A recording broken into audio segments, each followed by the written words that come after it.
Hello everyone, hope you all are doing good. Welcome back to Learnify. Today we are going to start chapter number 3 of Gender Studies, and the topic that we are going to cover from chapter number 3 is feminism.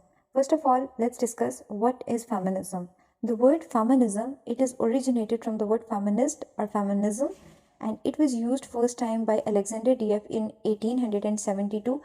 ये purely medical term में use किया गया था to describe the feminization of a male body. I mean how male bodies have some characteristic of a female and how women have some characteristic of a man. So start में तो ये medical context में use हुआ था, but later on in 1892 in first international women conference this word feminism was first time used for equality. अब definition अगर हम एक देखते हैं कॉम्प्रिहेंसिव डेफिनेशन क्या फेमिनिज्म की, तो it is doctrine of social, legal and political equality of all sexes. यहाँ पे हम सिर्फ वुमेन की बात नहीं कर रहे हैं, सिर्फ मेन की बात नहीं कर रहे, बल्कि जितने भी सेक्सेस हैं हम सब की बात कर रहे हैं कि वो सारे उनको इक्वालिटी दी जानी चाहिए. Political equality, legal equality, economic equality, social equality की बात करते हैं. फेमिनिस्ट के मीनिंग डिफरेंट हैं डिफरेंट कंट्रीज़ में. फॉर एग्जाम्पल अगर यूएसए है तो वहाँ पे ये जस्टिस के कॉन्टेक्स्ट में यूज़ किया जाता है, यूके वहाँ पे एम्पावरमेंट के कॉन्टेक्स्ट में. पाकिस्तानी कॉन्टेक्स्ट में देखते हैं तो इक्वालिटी एंड एम्पावरमेंट के कॉन्टेक्स्ट में ही यूज़ किया जाता है. तो ये वेरी करता है culture to culture, state to state, क्योंकि नीड्स डिफर करती हैं. इसमें ज़्यादा फेमिनिज्म में हम फोकस कर रहे होते हैं फीमेल पे, मेल पे इतना नहीं कर रहे थे, क्योंकि फीमेल के साथ बहुत ज़्यादा डिस्क्रिमिनेशन होती है हमारी सोसाइटी में और उनको इक्वल राइट्स नहीं दिए जाते जितने मेल राइट्स एंजॉय करता है. So it is the promotion of such ideology where the women have been subjugated and this subjugation is on the basis of sexuality. So they need to be given equality. This is what we call feminism and the person who promotes it is called feminist. और feminist कोई भी बंदा हो सकता है irrespective of sex. He can be politician हो सकता है, कोई जर्नलिस्ट हो सकता है, कोई राइटर हो सकता है, कोई पोइट हो सकता है, कोई सोशल एक्टिविस्ट होता है, कोई भी बंदा हो सकता है जो इक्वालिटी पे बिलीव करता है कि इक्वल राइट्स दिए जाने चाहिए जितने भी सेक्सेस हैं उन सबको. फेमिनिस्ट आइडियोलॉजी भी यही कहती है कि मेन एंड वुमेन जो हैं they are treated differently on the basis of sex, और ये जो इम्बैलेंस ट्रीटमेंट है इसको खत्म होना चाहिए. उनको इक्वल राइट्स और अपॉर्चुनिटीज़ देनी चाहिए. जो मेल के पास है वही फीमेल को भी मिलनी चाहिए. बहुत सारी स्टडीज हैं जो ये कहती हैं कि feminism is a struggle for equality of women and it is basically an effort to make women become like a man. It doesn't mean कि हम फिजिकल स्ट्रक्चर की बात करते हैं कि अगर मेल के 6 पैक्स हैं, 5 पैक्स हैं तो फीमेल के भी वैसे होनी चाहिए. No, we are talking about the equality in terms of jobs, in terms of like political participation. कि अगर एक फीमेल है तो उसको भी सेम पे किया जाना चाहिए अगर जितना मेल को पे किया जाता है for the same kind of work.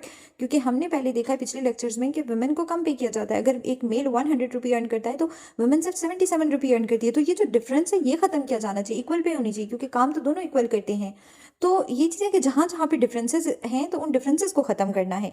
This is what feminism and this is what gender studies is all about. अब हम बात करते हैं हिस्ट्री की.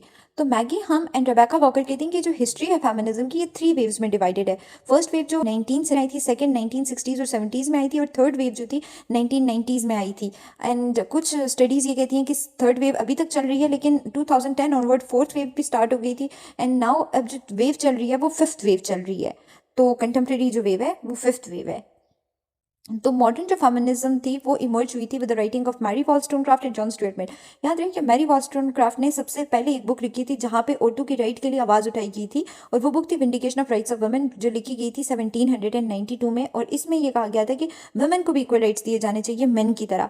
और इसमें ज़्यादा फोकस तो एजुकेशन पे हुआ था, लेकिन अर्निंग एंड प्रॉपर्टी राइट्स पे भी बहुत ज़्यादा फोकस किया गया था. फिर बाद में जॉन स्टुअर्ट मिल ने एक बुक लिखी थी 1869 में, सब्जुकेशन ऑफ वुमेन.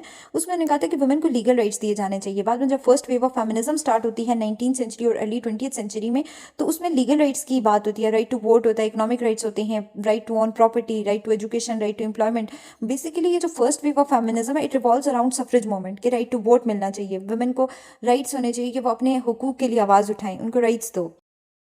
फिर बाद में 1960s और 1970s में सेकेंड वेव ऑफ फेमिनिज्म आती है, और second wave of feminism employment right और रिप्रोडक्टिव राइट्स के अराउंड रिवॉल्व करती है. इसी की वजह से बाद में इक्वल पे एक्ट आया था और ख़त्म कर दिया गया था जो जेंडर डिस्क्रिमिनेशन है एम्प्लॉयमेंट में वो नहीं होनी चाहिए. फिर third wave of feminism I थी जहाँ पे middle class ordinary white women को टारगेट किया गया था, और जितने भी कल्चरल एंड सोशल डिफरेंसेस थे उनको टारगेट किया गया था कि कल्चरल डिफरेंसेस नहीं होने चाहिए, सोशली वुमेन को ज़्यादा सब्जुगेट नहीं किया जाना चाहिए, उसको इन्फीरियर नहीं कंसिडर किया जाना चाहिए. जो सोशल कंस्ट्रक्शन है जेंडर की उसको टारगेट किया गया था. फिर फोर्थ वेव ऑफ फेमिनिज्म आती है मी टू मूवमेंट के साथ, जहाँ पूरी दुनिया से औरतें अपनी अपनी स्टोरी शेयर करती हैं कि किस तरह से कौन कौन सी कंट्री में, किस जगह पे, कब वो जेंडर बेस्ड वायलेंस का शिकार हुई हैं। फिर उसके बाद अभी जो 5th वेव ऑफ फेमिनिज्म चल रही है वो कंटेम्प्रेरी इशूज़ को डील कर रही है।